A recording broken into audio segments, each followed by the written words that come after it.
Here we go, our first Wednesday wisdom with 80% full. Okay, so you might have some arguments for or against learning styles.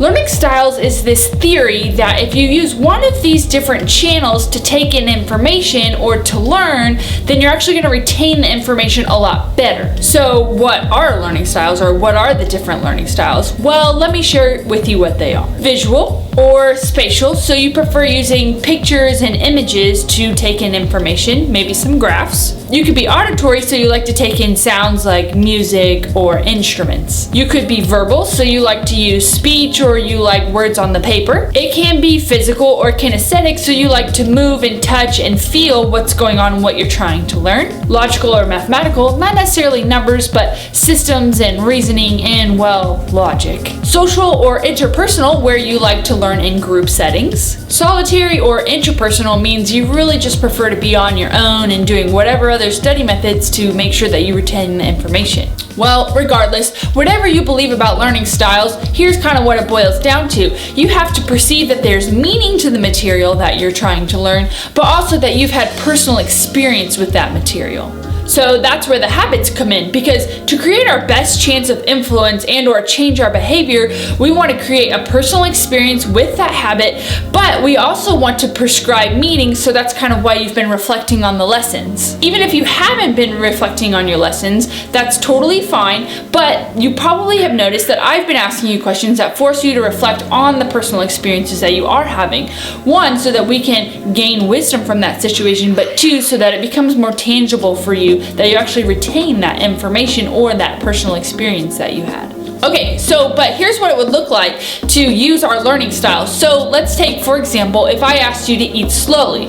If you are an auditory learner, you might be someone who writes a quick little jingle or plays a song at the beginning of your meal every time to start your eating slowly habit. Some of my mathematical or logical learners might like the system, so they might say, okay, after every single bite, I have to set my fork down, or they like to put themselves on the clock. My social learners might get together with their partner or their kids and kind of group everybody in to practice this habit, because they do a lot better in that social setting. But even after all of these we have applied to ourselves and to our situation, you still might be struggling with, who cares? Why do I have to still work on eating slowly? That's when reflecting comes in, because then we have to prescribe meaning to these experiences that we had. Now, if we use some higher order thinking, like I talked to you guys about in my Monday motivation, we can then start to prescribe meaning to these experiences that we had by using reflection.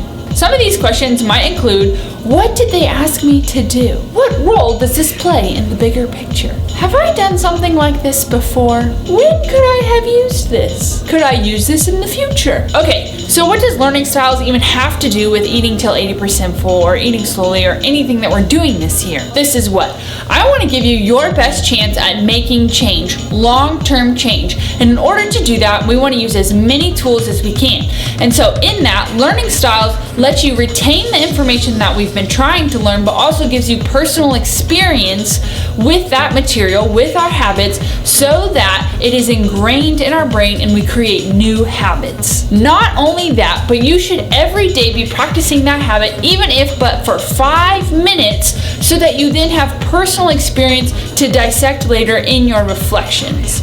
So lastly, as you read your lessons, some of you might be more auditory learners. I would encourage you to continue to listen to your lessons. If you like to have something tangible in your hands, or you're a kinetic learner, go ahead and print off that lesson and then read it for that day. Shoot, you could even follow along as you read, and that way you're still moving, or be squeezing something in your hand as you read along. But wait, if you are not finding time or don't have the time to read your lessons, that's totally okay. You can still use your learning style to dissect this habit or do and complete this habit.